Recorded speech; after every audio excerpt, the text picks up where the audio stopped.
All right, in this balance workout, we're going to do 2 exercises. The first one is a side step or a side hop. And what that looks like, I've got my feet together, and I'm going to start with the easiest variation. Will literally just be to focus on moving laterally, which is something we don't often do on a daily basis. And it's good if we ever start to like trip or fall to the side, we're going to be able to catch ourselves. So on that side step or side hop, the easiest variation would literally just be to kind of pick your leg up.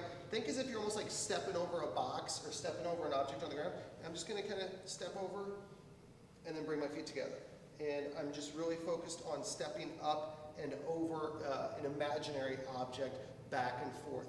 Now, the slower I go, the more I bring this leg up, the more difficult it's going to be stepping over this imaginary object. Now, if I want to kick that up a notch, what I could do is turn it into a side hop, which would literally be focused on trying to stick the landing. I'm trying to land on one leg.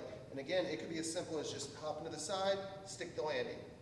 Hop to the side, stick the landing. Now, to make it more difficult, then you can obviously hop a little bit further, a little bit higher, or just try to stand and balance on that one leg in between each hop. So that's our side hop or side step exercise. If you want to make it easier, again, just a little bit of a side step. If you want to make it harder, jump a little bit higher, jump a little bit further, or pause in between each repetition on that side step. The second exercise is what's called a tall kneel to half kneel step out. So what this looks, and this also really is great for the hips as well.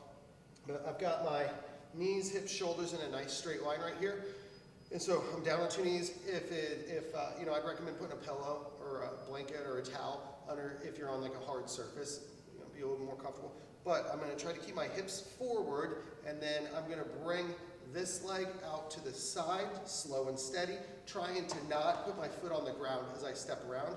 And then I'm going to go back around to the starting position nice and slow. Then I'm going to go to the other side, bring it out slow, and then come back around. Again, ideally, the slower you go, the better. And you want to make sure you alternate sides on there. If you're just getting started, you can hang on to something, or you can just kind of, you know, step out a little bit quicker if needed. But on this, alternating sides. So there you have it, 2 exercises. Give it a shot. Let us know if you have any questions.